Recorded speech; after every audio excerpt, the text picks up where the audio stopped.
माता रानी का नाम लेके आप चल भी सकते हैं। जब आप रिटर्न करते हैं तो सारे पैसे आपको जो है वो वापस मिल जाते हैं। तो आपको गुफा के अंदर जाना रहता है। तो मैं तो बोलूंगी कि प्रेफर करो आप उनकी तरफ रुकने का बिल्कुल भी मोबाइल फोन जो है वो नेट काम नहीं करेगा। ओए तेरे भवन दे दे अपनी शरण। जय माता दी। तो जस्ट अभी मैं माता रानी के दर्शन करके आई हूँ और मुझे बहुत ही ज्यादा अच्छा लगा और मैंने इसका सारी जर्नी आप लोगों के साथ शेयर की। आप लोगों को बहुत ज्यादा अच्छा लगा और मैंने बोला था अगर आपको डिटेल वीडियो चाहिए तो आप कमेंट करना। सो बहुत सारे लोगों का कमेंट आया है तो इसलिए मैं ये वीडियो क्रिएट कर रही हूँ। यहाँ पे मैं आपको पूरी डिटेल्स बताऊंगी कि कैसे अगर आप प्लान कर रहे हो माता वैष्णो देवी विजिट करने के लिए तो आप कैसे जा सकते हो, क्या क्या चीजें को आपको ध्यान में रखना है। तो पूरी डिटेल जो मेरी पर्सनल एक्सपीरियंस है और जो मैंने कुछ रिसर्च किया है वो सब मैं आपके साथ शेयर करने वाली हूँ। So let's start the video. तो माता रानी के दर्शन करने के लिए आपको सबसे पहले आना पड़ेगा कटरा, क्योंकि कटरा में है त्रिकुटा माउंटेन जहाँ पे माता रानी का भवन है। तो कटरा आने के लिए आपको किसी भी स्टेट से जो है वो ट्रेन मिल जाएगी। तो आप कहीं भी किसी भी स्टेट से डायरेक्ट ट्रेन जो है वो कटरा के लिए बुक करके आ सकते हैं। अगर आपको डायरेक्ट ट्रेन कटरा के लिए नहीं भी मिलती है तो आप जो उसके बाद जो नियरेस्ट रेलवे स्टेशन है वो है जम्मू तवी रेलवे स्टेशन। तो आप वहां से जम्मू तवी रेलवे स्टेशन के लिए बुक कर सकते हैं। वहां से जम्मू तवी से बस भी चलती है, टैक्सी भी चलती है। तो वहां से 40 टू 45 किलोमीटर का डिस्टेंस है कटरा का। तो आप वहां से कटरा आ सकते हैं। इन केस अगर आपको जम्मू तवी के लिए भी नहीं मिलता है तो आप ट्रेन से न्यू दिल्ली तक आ सकते हैं और न्यू दिल्ली पे आपको डेली बेसिस पे जो ट्रेन है वो मिल जाएगी। अगर आप जम्मू तवी में आते हैं तो जम्मू तवी से 80 टू 100 रुपीज का जो चार्ज है वो वेरी करता रहता है बस ऑपरेटर के थ्रू। वो उतना चार्ज लेते हैं और आपको कटरा बस स्टैंड तक छोड़ देते हैं। कटरा बस स्टैंड या रेलवे स्टेशन से जो डिस्टेंस है बाणगंगा का वो ओनली 1 किलोमीटर तक का है। तो उतना आप चल सकते हो और वैसे भी ऑटो भी अवेलेबल रहता है। 10 रुपए में आपको पर पर्सन आपको छोड़ देते हैं। इसके अलावा अगर आपको फ्लाइट से आना है तो आप फ्लाइट से आ सकते हो। नियरेस्ट जो एयरपोर्ट है वो है जम्मू तवी एयरपोर्ट। तो वहां तक आप फ्लाइट बुक करके आ सकते हैं। इसके अलावा अगर आपको बस से आना है तो आप बस से भी आ सकते हो, लेकिन जिस भी स्टेट से आप आ रहे हो उसके लिए सबसे पहले आपको ट्रेन से आना पड़ेगा न्यू दिल्ली तक। न्यू दिल्ली से बस चलती है जिसका जो फेयर रहता है वो 1000 रुपीज से स्टार्ट रहता है और फिर वो आपको 10 घंटे के अंदर कटरा रेलवे स्टेशन या कटरा बस स्टैंड तक छोड़ देती है। तो अभी आप पहुंच चुके हो कटरा। कटरा में रेलवे स्टेशन और जो बस स्टैंड है उसका डिस्टेंस ऑलमोस्ट बहुत ही ज्यादा पास है। वहां पे आपको बहुत सारे होटल्स मिलेंगे जहां पे आप रुक सकते हो। इवन जो माता रानी वैष्णो देवी का ट्रस्ट है शाइन बोर्ड की तरफ से, उनके तरफ से भी आपको रुकने के लिए बहुत ही ज्यादा अच्छे और सस्ते रेट्स में डॉर्मेट्रीज मिल जाते हैं, रूम मिल जाता है जहाँ पे आप एसी रूम्स है, नॉन एसी रूम्स है, क्लॉक रूम है, एवरीथिंग है जो माता वैष्णो देवी ट्रस्ट की तरफ से चलता है। तो आप वहां पे अगर रुकना चाहो तो रुक सकते हो। वैसे ये फैसिलिटी जो है वो आपको जम्मू में भी मिल जाएगी, कटरा में भी मिल जाएगा। इसके बाद खाने के लिए आपको बहुत ही ज्यादा अच्छा और स्वादिष्ट भोजन वहां पे मिलेगा। हर जगह पे ढाबा भी रहता है, वहां पे अच्छा मिलता है। कटरा के बस स्टैंड के पास में ही निहारिका कॉम्प्लेक्स है जो कि शाइन बोर्ड की तरफ से है। आप वहां पे आराम से रुक सकते हैं। और अगर आप जम्मू तवी में आते हैं तो वहां पे वैष्णवी धाम है, कालका धाम है और सरस्वती धाम है जहाँ पे आप रुक सकते हो, खा भी सकते हो। और मुझे लगता है मैंने पर्सनली खुद एक्सपीरियंस किया है कि जब कभी भी आप किसी प्राइवेट होटल में रुकते हो उसके कंपैरिजन में जो शाइन बोर्ड की तरफ से है, माता वैष्णो देवी की ट्रस्ट की तरफ से आप वहां रुकते हो तो वो ज्यादा क्लीन और ज्यादा अच्छा और ज्यादा साफ सुथरा रहता है। तो मैं तो बोलूंगी कि प्रेफर करो आप उनकी तरफ रुकने का, क्योंकि वो बहुत ही ज्यादा अच्छा रहता है। तो अभी आप फिलहाल कटरा पहुंच चुके हो और आपका खाना और रहना दोनों हो चुका है। अब फिलहाल हम चलते हैं माता रानी के दर्शन करने के लिए। तो माता रानी के दर्शन करने से पहले आपको RFID कार्ड बनाना इंपॉर्टेंट होता है। जितने भी पर्सन होते हैं, मेंबर होते हैं, वो माता रानी के दर्शन करने जाते हैं तो उनको ये कार्ड बनाना इंपॉर्टेंट रहता है। पहले जो होता था वो ऑनलाइन भी आप पर्ची कटवा के आते थे तो उसके थ्रू आपकी यहाँ पे जो है वो एंट्री हो जाती थी, लेकिन अभी ये कंपलसरी हो गया है कि आपको ऑफलाइन ही आना है और उसके बाद ये कार्ड बनवाना है। तो जितने भी पर्सन आएंगे हर एक पर्सन को वो कार्ड बनाना इंपॉर्टेंट रहता है। सब पर्सन जाते हैं, उनकी फोटोज क्लिक होती है, नेम एंड डिटेल्स लिया जाता है और फिर ये बन जाता है और ये फ्री ऑफ कॉस्ट रहता है। एक बार आपका RFID कार्ड बन जाता है उसके बाद आपको 6 घंटे के अंदर बाणगंगा चेक पॉइंट जो रहता है जहां से माता रानी के दर्शन करने के लिए हम जाते हैं वहां पे एंट्री करना रहता है। RFID कार्ड लेने के लिए आपको सुबह 5 बजे से रात के 10 बजे तक जो है उसका टाइमिंग है, तो वो आपको मिल सकता है। तो आप इस बीच कभी भी जाके अपना RFID कार्ड जो है वो ले सकते हैं। अब आपका कार्ड भी मिल चुका है, सब चीज हो चुका है। अब हम चलते हैं माता रानी के दर्शन करने के लिए। तो कटरा से या कटरा रेलवे स्टेशन या कटरा बस स्टैंड से जो मेन सेंटर पॉइंट है वहां से ओनली 1.2 किलोमीटर किलोमीटर समथिंग है जो बाणगंगा चेक पॉइंट है जहाँ से एंट्री होती है। तो वहाँ जाने के लिए हम पैदल भी जा सकते हैं, अगर आप चाहें तो आप ऑटो से भी जा सकते हैं। वैसे शेयरिंग बेसिस पे 10 रुपीज़ पर पर्सन चार्ज रहता है, ऑटो वाले लेके जाते हैं, लेकिन अगर आप पर्सनल बुक करते हो तो वो 100-200 रुपीज़ चार्ज बताते हैं। सो वो आपके ऊपर टोटली डिपेंड करता है कि आपको कराना है कि नहीं कराना। अगर आपको चल के जाना है तो माता रानी का नाम लेके आप चल भी सकते हैं। अब आप पहुंच चुके हैं बाणगंगा चेक पॉइंट। जब आप चेक पॉइंट में एंट्री करते हैं तो वहाँ पे बहुत सारी चीज़ें अलाउड नहीं रहती है और वहाँ पे फाइनल चेक भी होता है, तो आपको अपने पूरे सामान की चेकिंग करानी रहती है। वहाँ पे कैमरास अलाउड नहीं रहते, फायरवर्क्स अलाउड नहीं रहते हैं और भी बहुत सारी चीज़ें, नाइफ वाइफ जो भी चीज़ें उनके अकॉर्डिंग अलाउड नहीं रहती है, वो वहाँ पे अलाउड नहीं रहता। फिर वो चीज़ें बेटर होगा कि आप अपने रूम में रख के आएँ। अगर आप अपने रूम में रख के नहीं आते हो तो फिर आपको वहाँ पे एक क्लॉक रूम रहता है जिसका चार्जेस रहता है, तो वो चार्ज पे करके आपको रखना पड़ता है। मैं भी बाय मिस्टेक अपना कैमरा और लैपटॉप लेके चली गई थी, तो वन इलेक्ट्रॉनिक्स जो गैजेट होता है उसका 150 रुपीज़ समथिंग वो चार्ज लेते हैं और फिर उसके बाद वहाँ पे वो सबमिट कर देते हैं। तो वो 24 घंटे के लिए रहता है, उससे ऊपर हो जाता है तो फिर वो चार्जेस भी इंक्रीज करते हैं। और जैसे ही आप एंट्री करते हैं, कम से कम 1 किलोमीटर ही आगे आप चलते हैं तो आपको वहाँ पे मिल जाता है गुलशन कुमार जी का लंगर। जैसे ही हम स्टार्ट करते हैं तुरंत हमको माता रानी का प्रसाद मिल जाता है। गुलशन कुमार जी का जो लंगर है वो टी सीरीज के ओनर गुलशन कुमार ने चालू किया था, तब से वो चलते आ रहा है, अभी भी चल रहा है। पहले जो था वो 24/7 चलता था, लेकिन अभी उसका टाइमिंग है, अभी आपको सुबह 11 बजे से लेके दोपहर के 3 बजे तक ही आपको लंगर मिलेगा। और वहाँ जब आप लंगर खाने के लिए जाते हैं तो आपको कोई भी इंपॉर्टेंट सामान लेके नहीं जाना है, क्योंकि वहाँ पे सामान और शूज अलाउड नहीं रहता है, तो वो आपको बाहर ही रखना पड़ जाएगा। तो इससे बेटर है कि आप ज्यादा सामान लेके ना जाए। अगर कोई पर्सन जा रहे तो पहले वो जाए फिर उसके बाद जाए, ऐसा करके आप माता रानी का प्रसाद लेने के बाद आगे की अपनी यात्रा जो है वो स्टार्ट कर सकते हैं। माता रानी के दर्शन करने के लिए 2 रास्ते हैं जहां से आप जा सकते हैं, एक है पुराना मार्ग और एक है नया मार्ग जो है ताराकोट मार्ग। ताराकोट मार्ग से जब आप जाएंगे तो वो रास्ता तो बहुत ईजी है, जाने के लिए बहुत ईजी पड़ जाता है, लेकिन वहां पे क्या रहता है, आपको बहुत सारी फैसिलिटीज नहीं मिलती और सुनसान रहता है। मतलब ज्यादा वहां पे दुकानें नहीं है, खाने की चीजें नहीं है, मेडिकल चीजें नहीं है, लेकिन हाँ वहाँ पे शाइन बोर्ड की तरफ से फ्री ऑफ कॉस्ट 24/7 लंगर चलता रहता है, तो वो आपको वहाँ पे मिल जाएगा और आप अपना आराम से जा सकते हो, क्योंकि ज्यादातर जो भक्तगण होते हैं वो उस रूट से नहीं जाते, पुराने रूट से ही जाते हैं। और पुराने रूट पे ही आपको पालकी, हॉर्स, जो ये सारी चीजें हैं वो मिलेंगी आपको। और जैसे ही आप बाणगंगा चेक पॉइंट क्रॉस करते हैं उसके बाद आपको ये घोड़ा, हॉर्स और पालकी जो रहता है वो आप जैसे ही स्टार्ट करते हैं उस टाइम पे भी बुक कर सकते हैं। उसका जो चार्ज रहेगा वो मैं स्क्रीन पे मेंशन कर दूंगी। तो वहाँ पे हेलीकॉप्टर की भी सुविधा है, तो अगर आपको हेलीकॉप्टर जाना है तो फिर आपको बाणगंगा चेक पॉइंट नहीं आना पड़ेगा। कटरा से ही 2 किलोमीटर आगे हेलीपैड है, आपको वहाँ पे जाना पड़ेगा और उसकी जो टिकट होती है वो तुरंत नहीं मिलती है, टिकट आपको पहले ही ऑनलाइन बुक करानी रहती है। और ऑनलाइन माता वैष्णो देवी की जो वेबसाइट है, जो कि मैं डिस्क्रिप्शन में मेंशन कर दूंगी, आप वहां से बुक कर सकते हैं। ये भी डिपेंड करता है कि वो अवेलेबल है कि नहीं है, क्योंकि कभी कभी बहुत ज्यादा वेटिंग रहती है, तो उसके अकॉर्डिंग आपको अपना देखना पड़ेगा कि टिकट्स अवेलेबल है कि नहीं। हेलीपैड से वो जो आपको ड्रॉप करेंगे वो भवन के 2 किलोमीटर पहले तक ड्रॉप कर देते हैं, तो वहां से आप चल के जा सकते हैं, या फिर पालकी और पिट्ठू कुछ लेना चाहे तो वो भी ले सकते हैं, क्योंकि वो वहां पे मिल जाता है। इसके अलावा बैटरी कार की भी जो सुविधा है वो रहती है, लेकिन वो अर्धकुमारी से रहती है। बैटरी कार में भी आपको ऑनलाइन ही बुक करना रहेगा। अगर ऑफलाइन अगर आप बुक करने जाते हैं तो वो डिपेंड करता है कि वहां पे अवेलेबल है या नहीं है, और वो भी अगर अवेलेबल भी रहता है तो भी वो ओल्ड एज को ज्यादा प्रेफरेंस देते हैं और उसके अकॉर्डिंग आपको आधे घंटे से लेके 1-2 घंटे तक वेट करना पड़ सकता है। तो बैटरी का जो चार्ज रहता है वो भी मैं स्क्रीन पे मेंशन कर दूंगी। तो आप चाहें, अगर आपको कठिन रास्ता पसंद है तो आप वहाँ पे सीढ़ी भी ले सकते हैं, क्योंकि वहाँ पे सीढ़ी है जो आप पूरा चढ़ के जा सकते हैं। अगर आपको नहीं जाना तो ऐसा नॉर्मल ट्रैक बना हुआ है जिसमें आप आराम से चल के जा सकते हैं और बहुत ही ज्यादा ईजी है, उसमें आप आसानी से चल सकते हैं। रुक रुक के आप चलिए, आराम से माता रानी का प्रसाद ग्रहण करते हुए चलिए। जैसे ही आप एंट्री करेंगे सबसे पहले आपको बाणगंगा मिलेगा।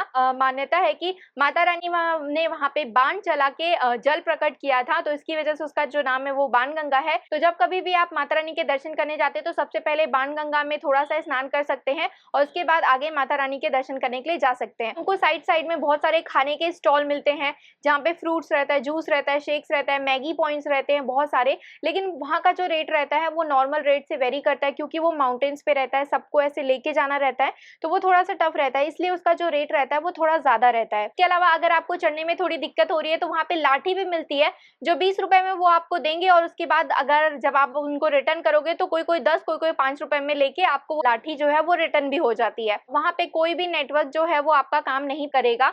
अगर आपका प्रीपेड प्लान है तो बिल्कुल काम नहीं करेगा, पोस्ट पोस्टपेड जो है वो ही वर्क करता है, तो वहाँ पे यात्री सिम भी मिलती है जो कि 300 रुपए से रहती है और वो 10 से 15 मिनट में स्टार्ट हो जाती है। आपको अपना आधार कार्ड देना रहता है। ये यात्री सिम आपको ऊपर तक मिलेगी अर्धकुमारी से पहले तक, और उसके बाद नहीं मिलता। अर्धकुमारी के बाद बहुत सारे स्टॉल्स जो है वो भी कम हो जाते हैं। जैसे ही हम स्टार्टिंग करते हैं, चलते जाते हैं, तो सबसे पहले जो हमको मिलता है वो है चरण पादुका मंदिर, जहाँ पे माता रानी के चरण स्थापित है।